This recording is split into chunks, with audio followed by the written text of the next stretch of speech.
Hello and welcome. My name's Chris Butler. Some of you will already know me as the creator of the Healing Light Tarot, illustrator for the Quantum Tarot, and also the creator of the Sun Tarot. It really is a joy to be presenting this workshop for you over the next hour or so.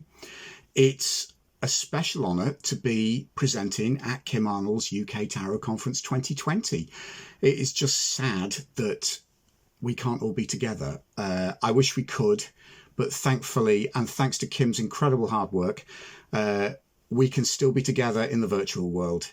So I hope you will enjoy this journey that I'm going to take you on, and I hope that it enriches you. Now, the idea is that over the next hour or so, I want us to explore the tarot deck and the tarot reading table as what I call sacred space. So, sacred space for me is a place to resolve inner conflict. It's a place to face fears. It's a place to meet the divine. And probably just as importantly, it's a space where both we and the people we're reading for can unlock our fullest potential. So, I'm going to start with a card and a symbol. The card, first and foremost, is the Star card, which is our talismanic card for this year's conference. Here's a depiction of my own. This is based on the Healing Light Tarot. I've just given it a little bit more colour and sparkle for this workshop. As you can see from this, she's standing on the edge of the land where it meets the water. The Star Maiden is a healer. She's sprinkling stardust from her hands. Stardust, that's our wishes, our inspirations, our hopes, balm for our souls, all of those wonderful things. The Star Maiden is a reconciler. She's sprinkling abundances of stardust equally on the land and on the water. Now that is very, very significant. As it is in the Waite-Smith deck where she's pouring from her pitchers both onto land and water, it's really symbolic of her nature as a reconciler. She unites opposites, in this case land and water. She sprinkles equally onto both. Think of other opposites. The unity of dry and wet, hot and cold, masculine and feminine. So what else can we say about her? Very often you see one great star depicted, but on a lot of other cards, mainly the traditional ones as well, you see that star surrounded by 7 other smaller stars.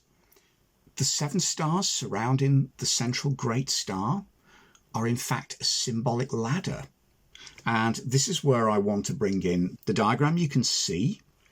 This is a Neoplatonic view of the universe, and you can see the realms of earth and water in the centre. Now above that realm is the realm of purgatory, which in traditional thought you pass through purgatory to atone for sins as you were ascending the ladder to the heavenly spheres. Below the realms of earth and water you can see the realms of hell, etc. But look above purgatory, you can see what is in effect a ladder formed from the 7 traditional planets. In Platonic thought, the soul leaving this world ascended that ladder. And you can see that at the top of that planetary ladder is Saturn, but the next one up is the sphere of the fixed stars and the zodiac. And that is what's represented by our great star in the centre. The star is a card of aspiration. That's a ladder that we can climb to greater perfection, greater bliss, greater peace. The star is a card of ascent. Whenever we draw it in a reading, it shows that we are moving onwards and upwards to better things. It's a star of hope, a star of inspiration, and last of all, the star of wishes. The star represents something so very beautiful, hopeful, greater than ourselves. Everything that we wish on, so those wonderful words, wishing upon a star. I also mentioned that I was going to use a symbol to explore that concept, and I wear that symbol around my neck. This beautiful symbol is also something that when I designed the Healing Light Tarot, I included on the back of the card for a very, very good reason. This symbol is the mandala.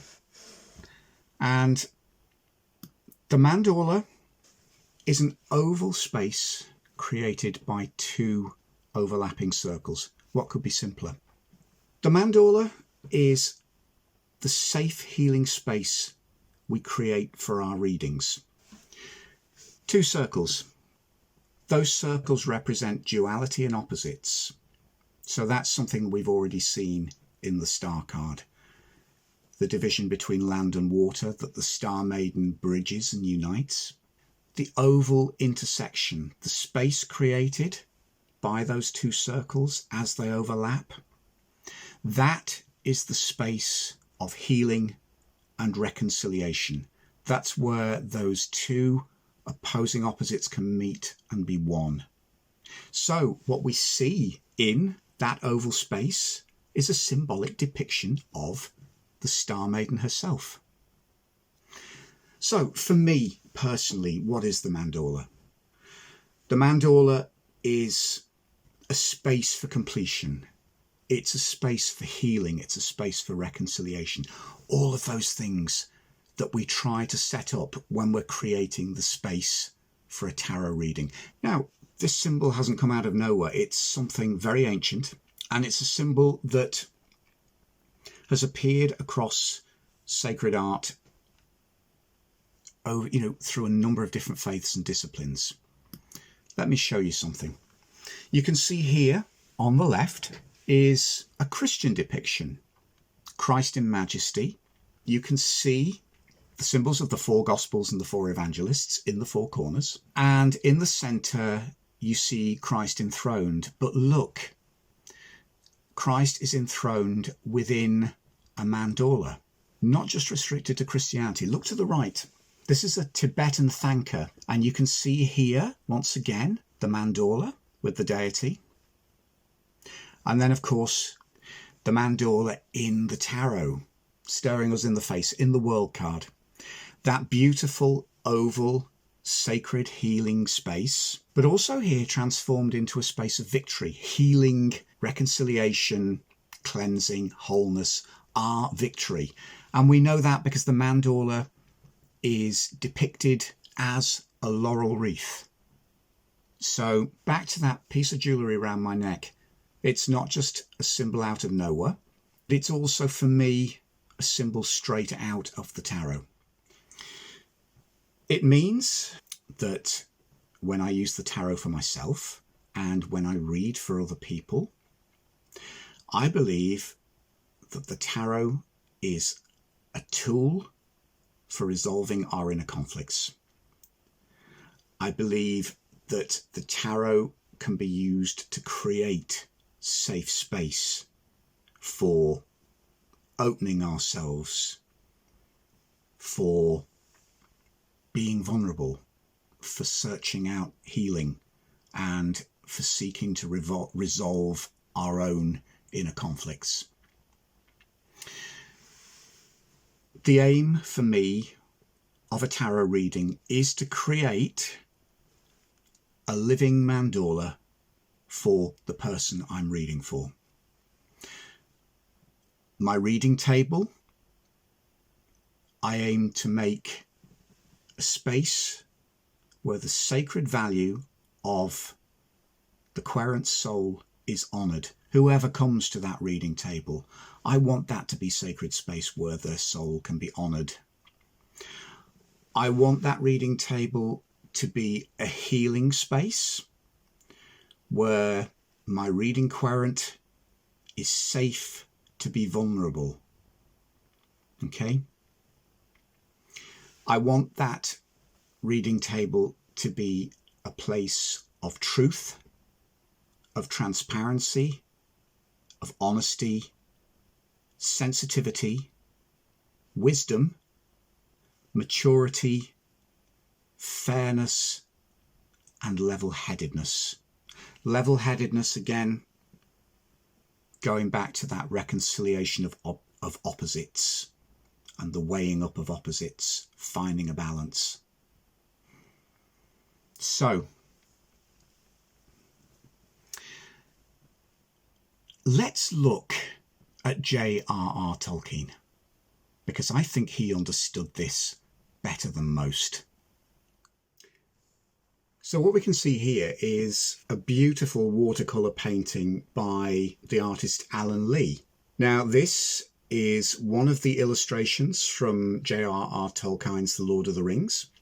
It's from Book 1, The Fellowship of the Ring, and it depicts Frodo and Sam looking into the mirror of Galadriel. Now, I assume that most of you will know this story. If you've not read the books, you've probably seen the films. Galadriel, the elf queen, invites Sam and Frodo to look into her mirror so that they can gain guidance for the dangerous journey that's in front of them. Now, I don't think Tolkien is given the credit he deserves where this is concerned, because the mirror of Galadriel, for me, more than anything else, is a metaphor for divination. And it speaks very, very powerfully to us in our tarot practice. So what I'd like to do is read 2 short passages to you from the chapter of the Fellowship of the Ring entitled The Mirror of Galadriel. The air was very still, and the dell was dark, and the elf lady beside him was tall and pale. "What shall we look for, and what shall we see?" asked Frodo, filled with awe. "Many things I can command the mirror to reveal," she answered, "and to some I can show what they desire to see. But the mirror will also show things unbidden, and those are often stranger and more profitable than the things which we wish to behold.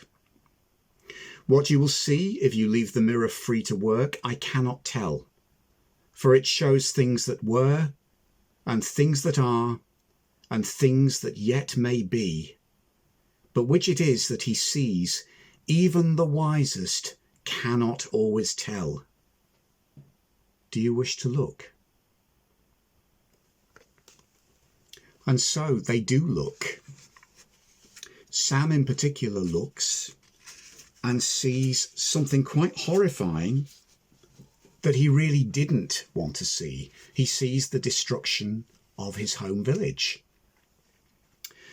His initial response is to turn round from the journey and dash back home. Now, this is the lady's response to that. "You cannot go home alone," said the lady. "You did not wish to go home without your master before you looked in the mirror, and yet you knew that evil things might well be happening in the shower. Remember that the mirror shows many things, and not all have yet come to pass. Some never come to be, unless those that behold the visions turn aside from their path to prevent them. The mirror is dangerous as a guide of deeds."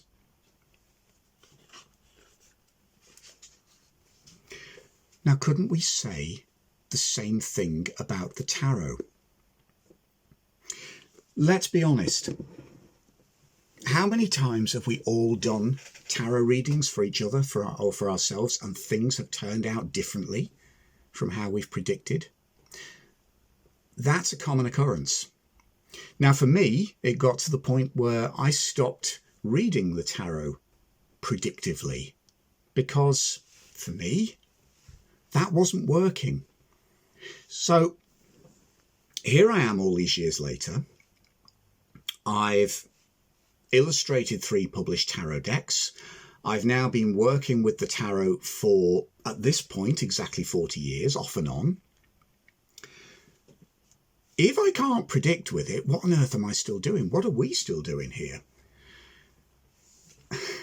Now, for me, I discovered soon after I made that initial discovery that there's something much greater and much more powerful that I can do with the tarot. If we're going to abandon prediction, we've got to abandon it for something else. Now, for me, that abandonment led me onto a path of exploring my hopes, my fears, and also a path of exploring limitless possibilities. Let's go back to the mirror of Galadriel. What they both saw in the mirror were possibilities. It's interesting that the lady actually warned Sam Gamgee about turning aside from his path and trying to prevent what he saw. Her advice was that if you turn aside and try and prevent that, you may well bring it into being. What Frodo saw, again, a mixture of possibilities, hints of the future. The lady warned him that all the things that you're seeing in this mirror, you don't even know whether they're the past, the present, or the future.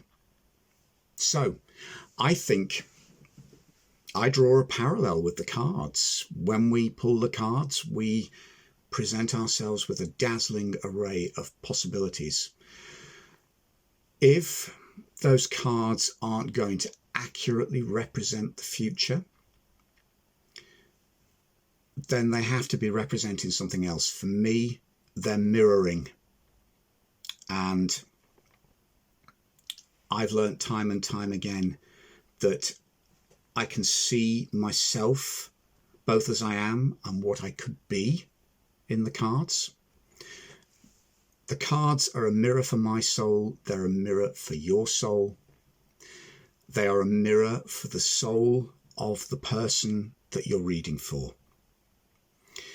The cards can help us to understand ourselves through archetypes, through stereotypes, through imagery, through symbols. The cards symbolize our life experiences. The cards symbolize us as people, our personalities. They are archetypes of humanity. The most powerful thing that the tarot can offer for me, and what I want to offer here in this workshop today, is the fact that we can create a safe, sacred space around our reading table and in our reading rooms where we lay the cards out and they help us to understand ourselves, and they help us to conquer our fears and realize a path that will guide us to becoming who we truly are, and a path that will take us to reach our full potential. Now, I don't think that's a bad trade-off. That's not everyone's way with the cards, but it's certainly been mine. And it's a journey that has been richly rewarding and fulfilling.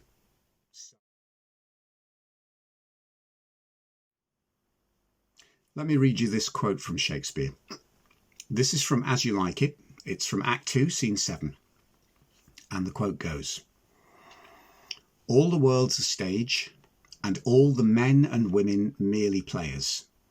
They have their exits and their entrances, and one man in his time plays many parts." So, all the world's a stage.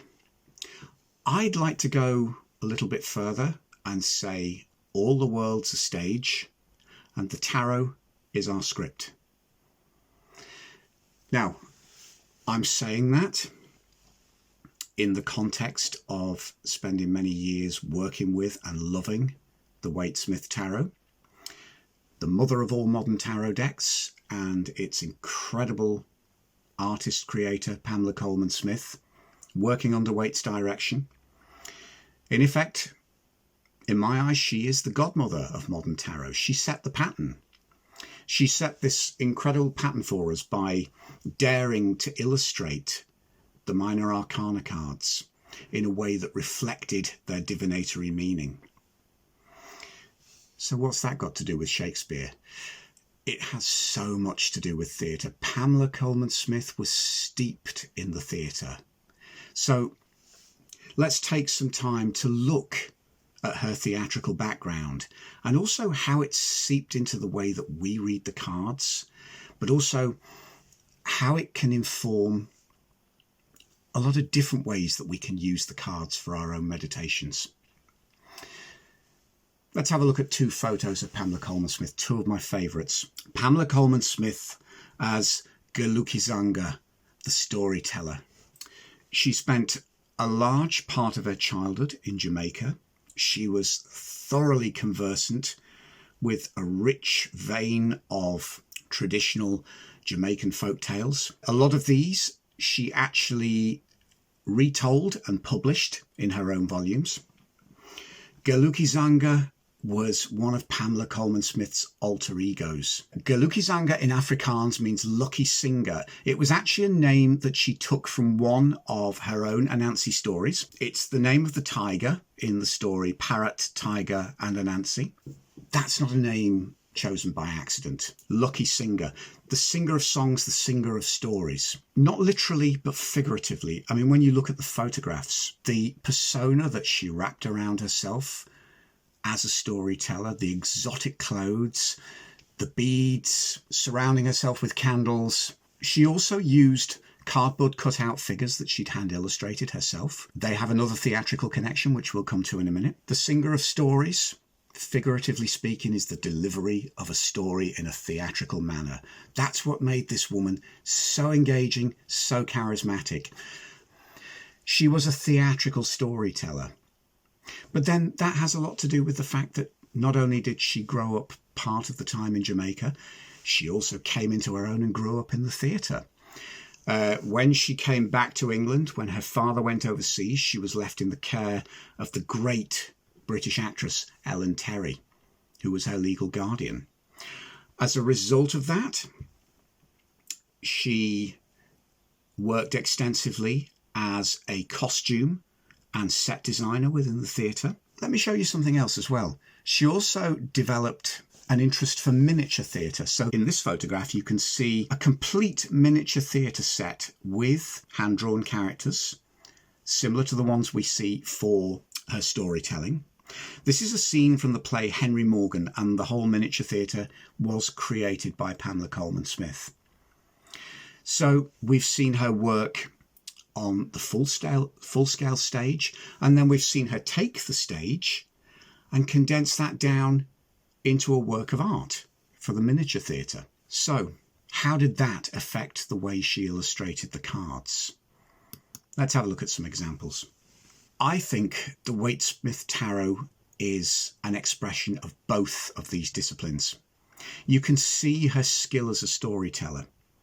Take, for instance, the Five of Swords. Previously in sort of Marseille and Italian decks, you would have seen just a geometrical arrangement of the five swords with some decorative embellishments. Now we can see from this that Pamela Smith took the Golden Dawn interpretation of the Five of Swords as defeat, and she's illustrated that. But look carefully, she's illustrated it in a very theatrical manner. Rachel Pollack was one of the first to actually identify what we've come to know as stage cards within this deck. And if you look closely at this depiction of the Five of Swords here, the characters are not standing on a beach, as you would first think, because of the water in the background, but they're actually standing on a stage, and the water, the skyline, are actually a backdrop. You can see something very similar in the depiction of the Eight of Cups, where again, you see the Eight Cups standing on a flat stage, and the rest of the image again appears to be a theatrical backdrop, a nocturnal landscape, which could be a river inlet. There is a man walking away. He's dressed in red, and either a waning moon or a lunar eclipse. But isn't this interesting that all of the things that actually we first notice are not actually three-dimensional? They are the backdrop of a stage. And what really is in focus here is the Eight Cups at the front of that stage. So let's have a look at some of the court cards. We can see from the numbered minor arcana, that Pamela has used all of her stagecraft intuitions and her storytelling skills to depict in a very living way and a very human way the divinatory meanings of the cards. Now, she also brought a lot of these same skills into the court cards.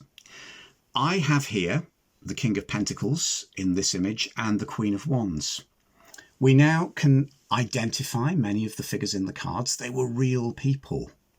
We know for certain that the Queen of Wands is actually a depiction of Ellen Terry, and the King of Pentacles was posed not by a man, but by Ellen Terry's daughter, Edie Craig. So how wonderful is that? We actually have gender bending and gender queerness in that most traditional of tarots, which I love. But what does that tell us? We have visual depictions. We have divinatory meanings expressed in terms of human experience. We have the images on the cards treated like a theatrical stage. And we even see the court cards are well-known figures reenacting the qualities and the personality types that are depicted within those court symbols. I believe this actually provides us with a rich backdrop that we can step into and we can explore. These are visual depictions. They're a stage. You know, the images that Pamela Colman Smith created are almost like a stage. The borders on the cards are the proscenium arch. If we could step into that stage, we could experience all of those things within the divinatory meaning ourselves. Now, we can't do that physically in person. We can't, sadly, step through that picture into a real life scene, but that's something that we can do in our imagination.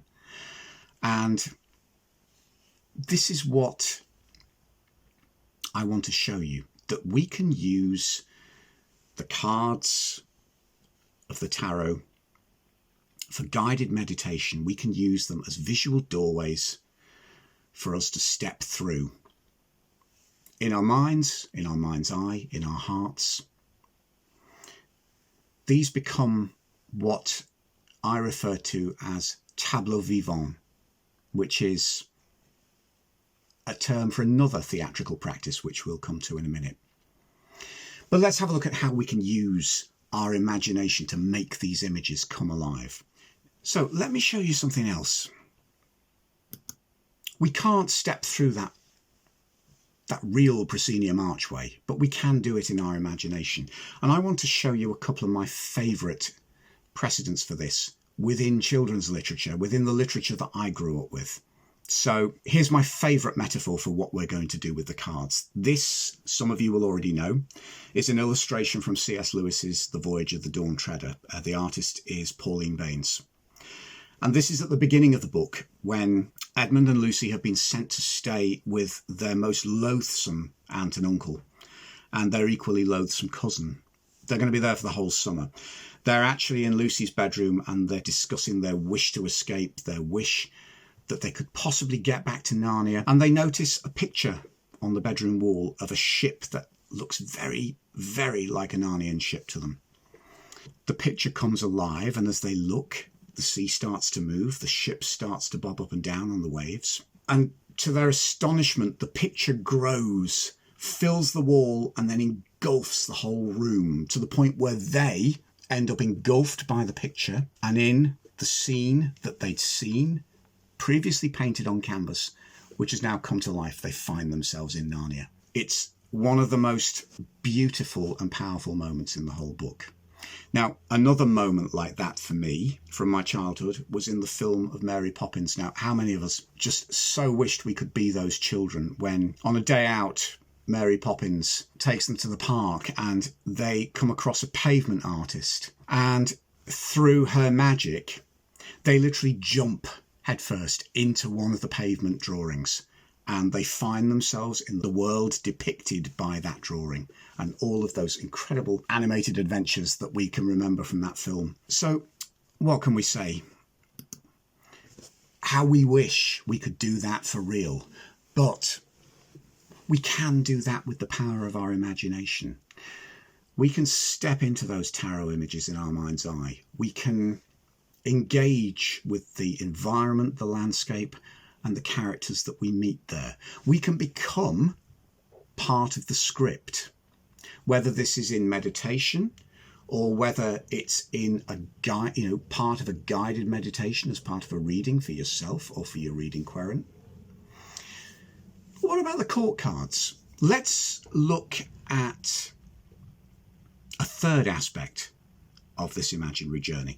And I mentioned a few minutes ago tableau vivant, which is a French term for living pictures.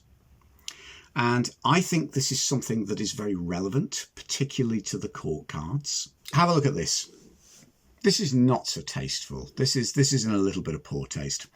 This is from that fabulous classic of the cinema, Carry On Dick. Now, if you've seen this, you will remember Sid James playing Dick Turpin, but there was also a very exotic character played by Joan Sims called Madame Désirée. And Madame Désirée had her own little mini theatrical troupe called Madame Désirée and Her Birds of Paradise, or Les Oiseaux des Paradis, as you can see here. Their speciality, they travelled the taverns and the pubs up and down the country, and they presented tableau vivant, living pictures. Now, this is a tradition that we have by and large lost, but think before radio and television, think before cinema. You had theatre, you had paintings, bear in mind there was no photography. And a very popular pastime, tableau vivant.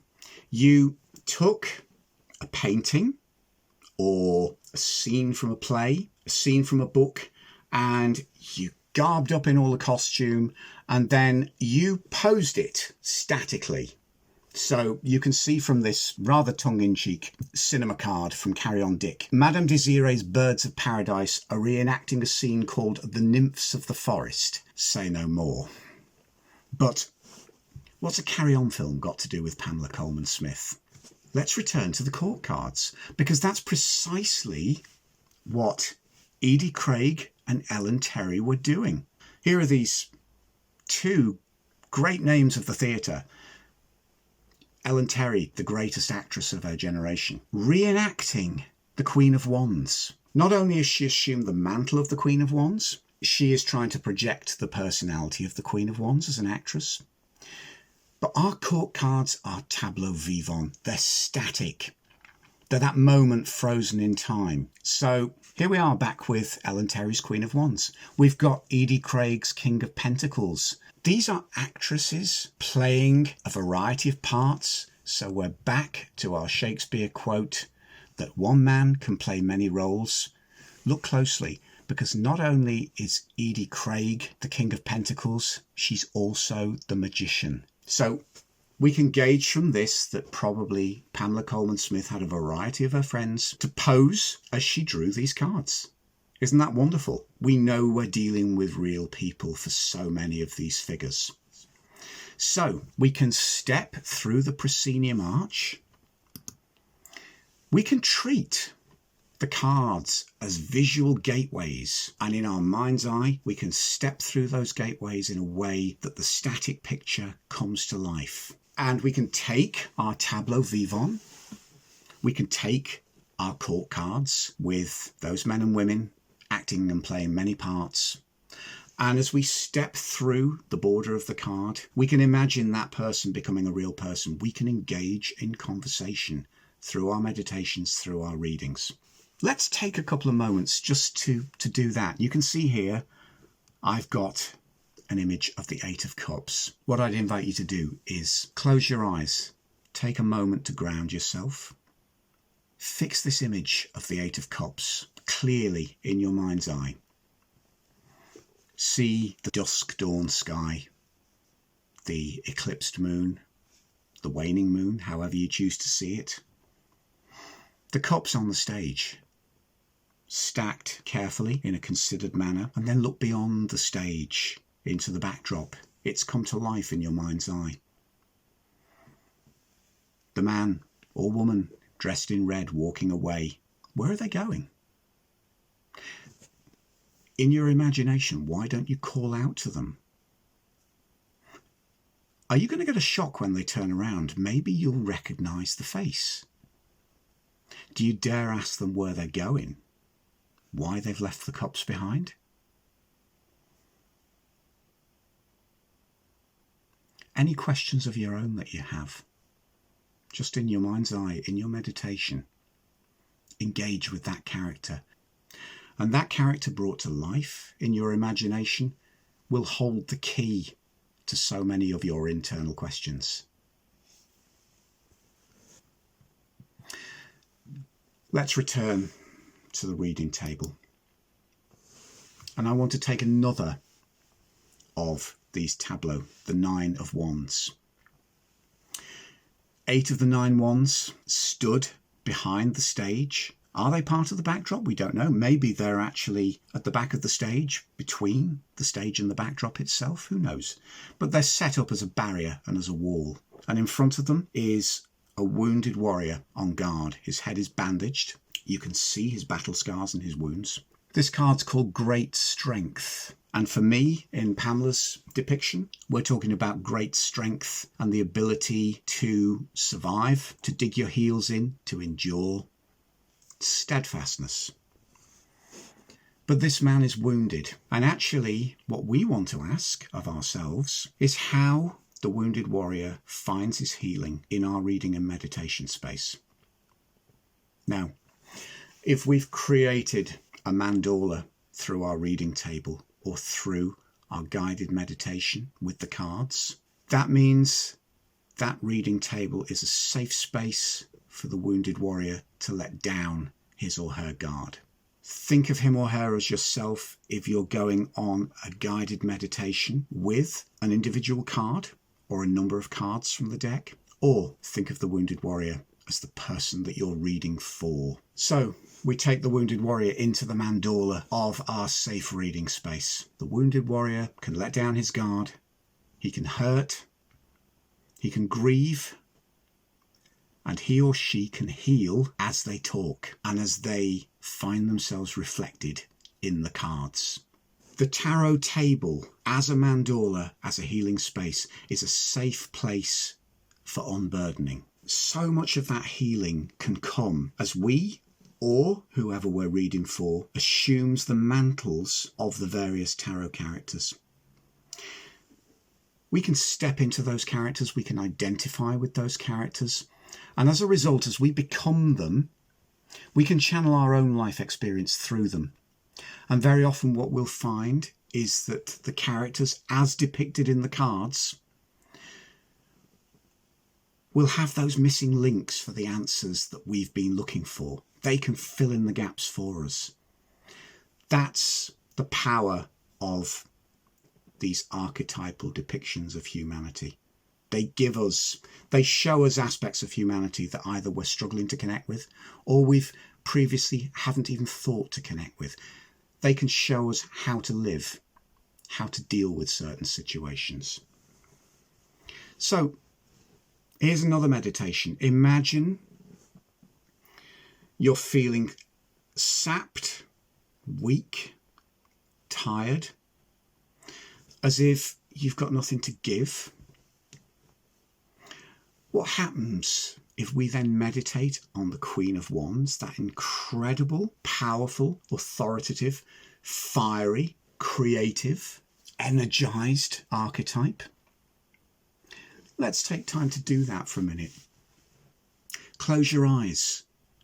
Actually step up to the Queen's throne, and with your eyes closed, sit in that throne and feel yourself merging, becoming one with the Queen of Wands. All of a sudden you've assumed her energy, her fire, her creativity. What does it feel like? Can you imagine all of that energy surging up through you? Can you imagine everything that she has to give out after feeling so tired and so drained? What does that feel like? Imagine her creativity and her creative energy and inspiration surging through your heart.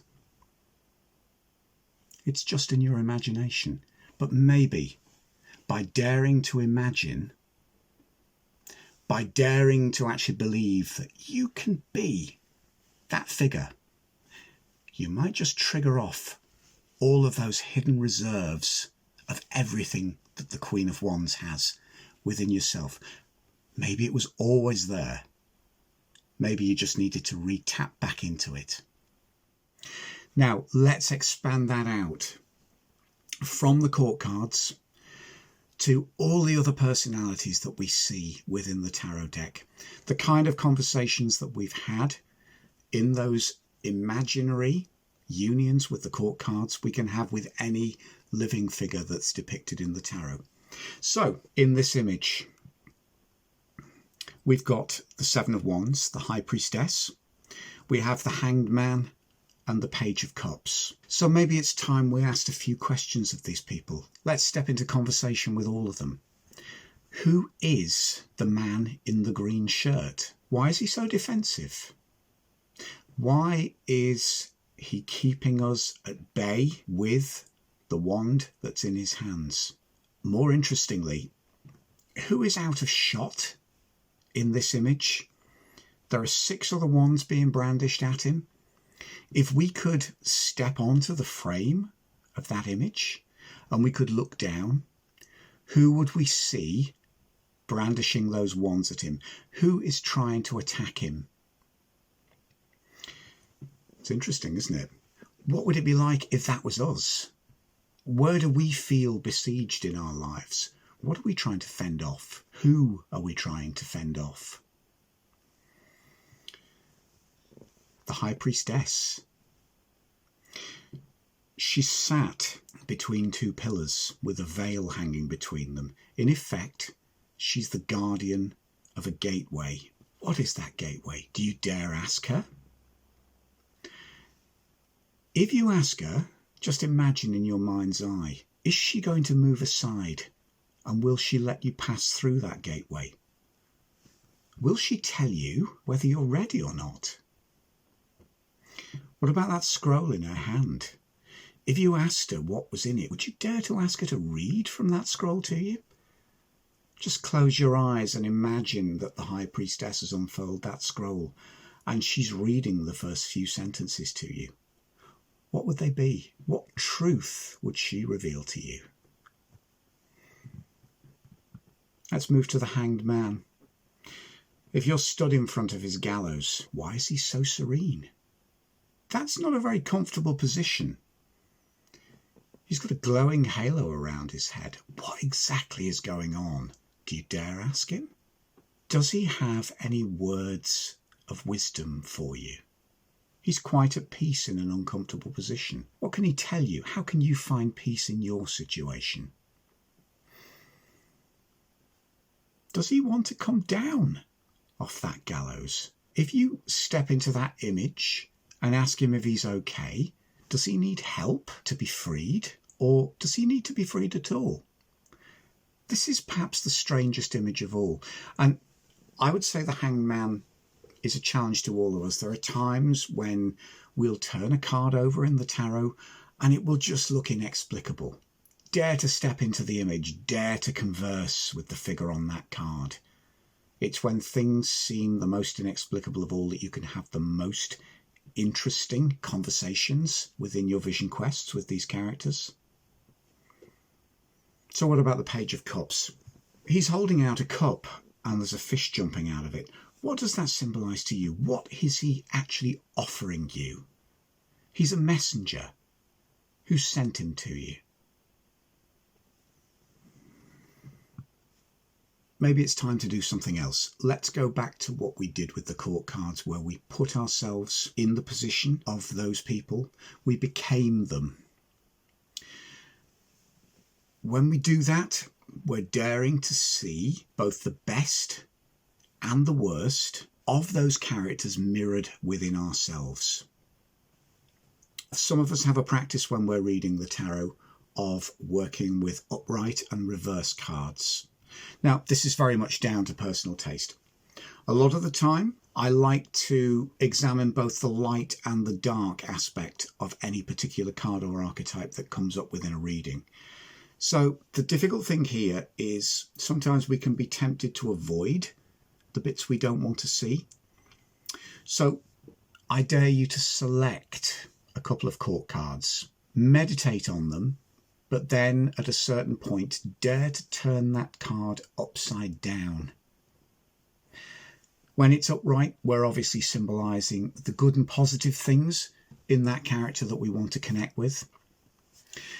If we make a conscious decision in our meditative practice or even in our readings, let's say, for example, the Queen of Swords has appeared upright in a reading. Take the time to consciously invert that card, turn it upside down, whether you're reading for yourself or whether you're reading for someone else. By doing that, we're consciously focusing on the shadow aspects and identifying them within ourselves and acknowledging them within ourselves. So upright, we're looking at that character, we're sitting in that character's throne or standing in their shoes, and we're attempting to connect with and absorb all of the positive things and all of the great empowerments that they can give us. By reversing the card, we're daring to own up to our own weaknesses. Turn the Queen of Swords upside down. In an upright position, she's a pillar of strength through bitter experience. Reversed, maybe she is vicious, vindictive. She has vendettas. She is defensive. She pushes people away. She has let experience embitter her view of life. They're all things that we maybe don't want to face about ourselves. But when we're meditating on a court card, this is why sometimes it's very good to consciously invert that card so that we can openly acknowledge the strengths and the weaknesses. You can see in this image that I have depicted the upright Queen of Swords and the upright Knight of Cups with their reversals, and I'm showing those reversals in shadow. There is a very, very good reason for us doing this, not only so that we acknowledge our own weaknesses. This is another mandala situation. Think of the upright of a card and the reversal of a card being the two polar opposites. Once again, we're in the realm of the circles representing polar opposites. When we bring them together and they overlap to form the oval mandala, we're reconciling and reuniting those opposites. In facing both the upright and the reversal, the light and the shadow, consciously, in a meditation when we're dealing with a court card, we're actually learning to forgive ourselves. We're acknowledging those bits that we feel uncomfortable with. We're gratefully receiving the bits that we do feel comfortable with. But at the same time, we're also acknowledging strength and weakness. And we're acknowledging that both of those things form a necessary part of who we are.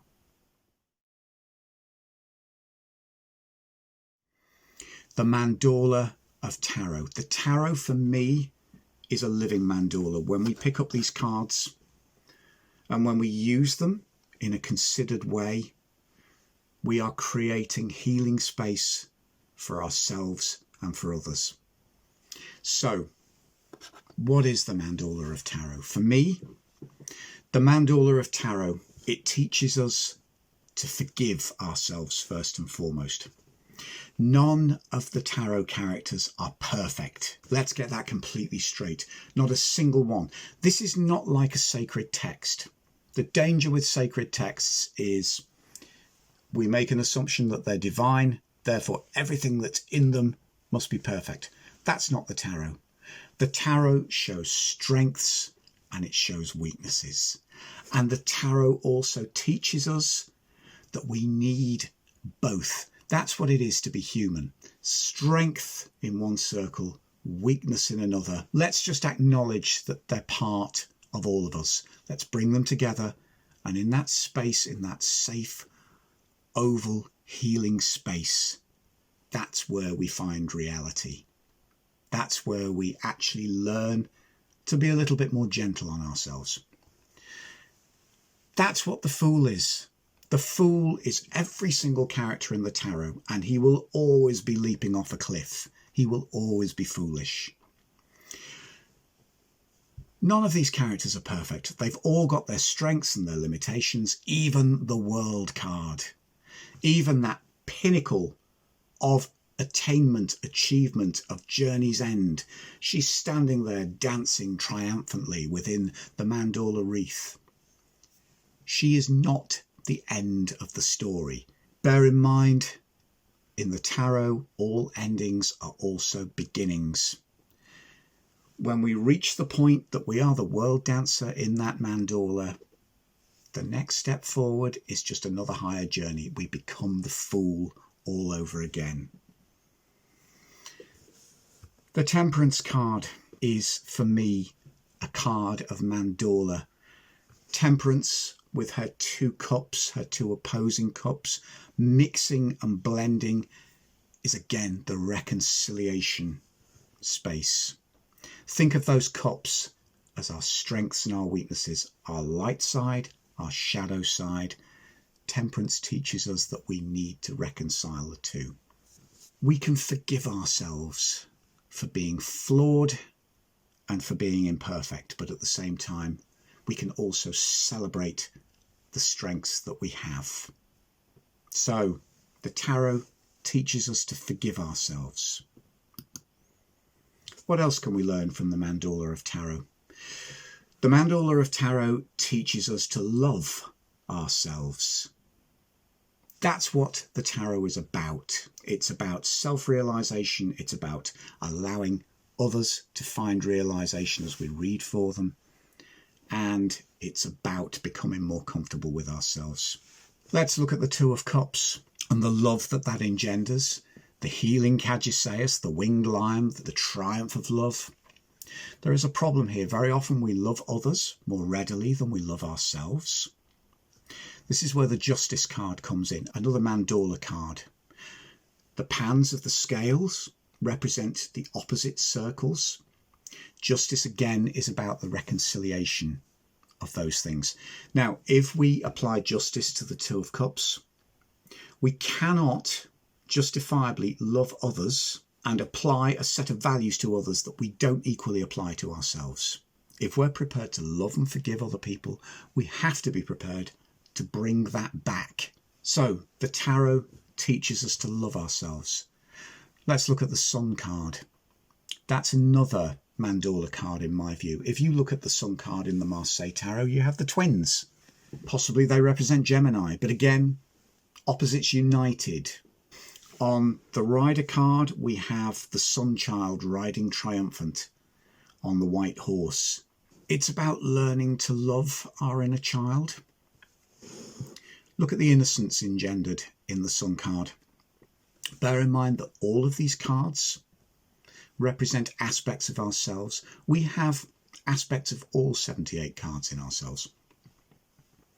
We have to love all of those aspects. We have to accept all of those aspects. And we have to learn to integrate all of those aspects to become whole. So, if we are going to fully learn to love ourselves and actually step into whole, balanced existence, we also have to recognize our vulnerable childlike side. Treat your inner child as you would treat any other child, with care, with respect, and with love. It's the same with the Six of Cups. The innocence that's engendered in the children on the Six of Cups. Maybe we don't want to face that about ourselves. Maybe we have a downer on ourselves. Maybe we're smug about ourselves as adults and we're frightened to admit that we have a childlike, vulnerable side. That's the card for you. Let's start opening a conversation with those children. How do you talk to them? How do you show them love? How do you show them respect? Let's go back to the Two of Cups. If you're kind to other children, you have to learn to be kind to your inner child. That's just a couple of examples. The tarot teaches us to love ourselves. If a reading table is healing sacred space, if it is mandala space, you come away from your reading with an enhanced love for yourself. Okay? The Mandala of Tarot. It teaches us to forgive ourselves, to love ourselves. It also teaches us to laugh at ourselves. Can you imagine? Most of us carry around poor self-image for huge parts of our life. Can you imagine being able to move past that? Can you imagine getting to a stage where your vision of yourself is not constantly tainted with self-criticism? You're not constantly examining and criticizing and questioning yourself. You're not taking yourself that seriously anymore. Can you imagine getting to that point of being able to love yourself and forgive yourself so that you can actually begin to laugh at yourself rather than criticizing? You can see the faults, but actually you can cut yourself some slack and you don't have to take yourself seriously anymore. Just imagine being able to bring the joy of the Four of Wands into your own examination of your foolishness. Could you imagine being able to celebrate like those two women with the garlands just because you've seen something silly about yourself and you can say, well, whatever. That's one of the things that the tarot teaches us. We're back to the Justice card. She is incredibly stern. She is hard. She's serious. Do you know what? She needs to lighten up. We can even laugh at the great things in our life. One of the big examples for me this week, large portions of the world as I'm filming this are mourning the passing of the great Supreme Justice Ruth Bader Ginsburg in the United States. And when I've been looking at this Justice card today, I see her. And I'm reminded of the fact that she was one of the greatest living embodiments of justice and fairness that I knew. But she didn't take herself seriously.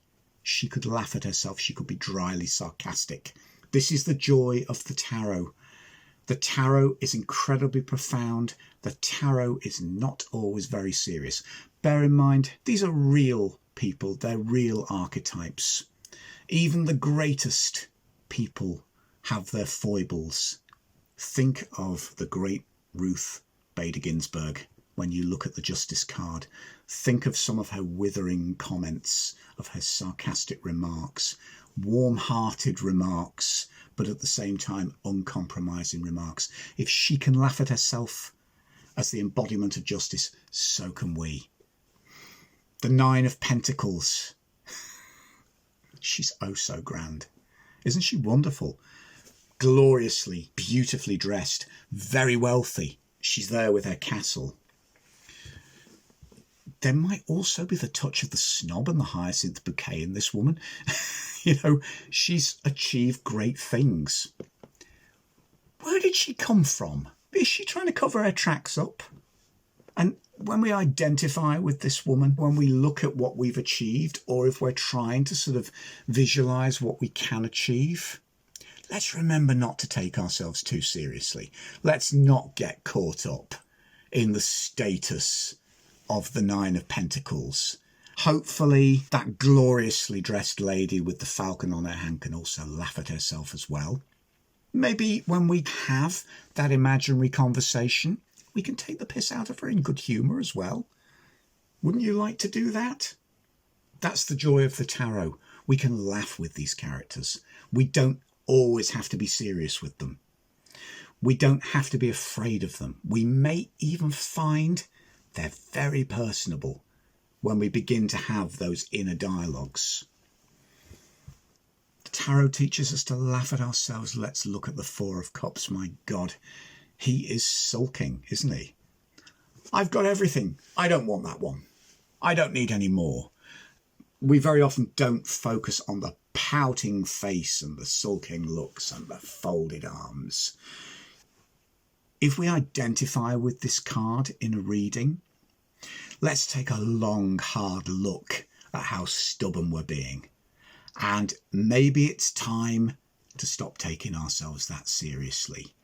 Maybe it would do us good to let somebody laugh at us or poke fun at us. Or maybe it's time that we poke fun at ourselves. Because do you know what? That takes us right back to the Fool. The fool leaping off the cliff, but also the fool as the court jester. And if I can say anything to you at this stage, it's let the tarot take the piss out of you a little bit. You may find it lightens your mood and helps you to see yourself in a slightly clearer way. And here we are, back to the Fool, in the mandala of the tarot. We cherish the Fool because he is an integral and ongoing part of our existence. Strengths, weaknesses, adventurous nature, impetuous idiot, dangerous idiot who could plunge us off the edge of the cliff. Get used to it because he isn't going away. This is the joy of our journey. We get right through that tarot journey. We reach the pinnacle where in that mandala wreath we are the world dancer. What's the next step? We're brought right back to the beginning where we realise we're still the fool. We've still got more to learn. We were always the fool. The tarot teaches us to laugh at ourselves. And that's part of the healing journey. That's one of the joys of the reading table and being in the healing sacred space. But just to draw this to a close, there is one more step and the most important stage of healing that we can learn through the tarot. We've learned to love ourselves. We've learned to forgive ourselves on our journey through the cards. We've even begun to learn to laugh at ourselves. Can you imagine the joy of that final step of being able to forget ourselves? This is one of the key things that the tarot has given me. This is not a journey that's finished. I will carry on repeating this journey through the rest of my life. But in certain areas of my life, I've learned to love myself. I've learned to accept myself, not take myself seriously. I've learned to laugh at myself. All of this through meditating on the cards. The one thing I didn't expect was that the tarot would give me the freedom to forget myself. And this is one of our other key aims. If we're creating sacred space, in a reading space, in a meditation space with the cards, the ultimate purpose of the cards is to give us the wisdom that will help us to move past our brokenness, move past our weaknesses, move past our foibles, help us to embrace our strengths. But the joy of that is in that freedom, we can actually forget ourselves and be outward directed rather than inward directed.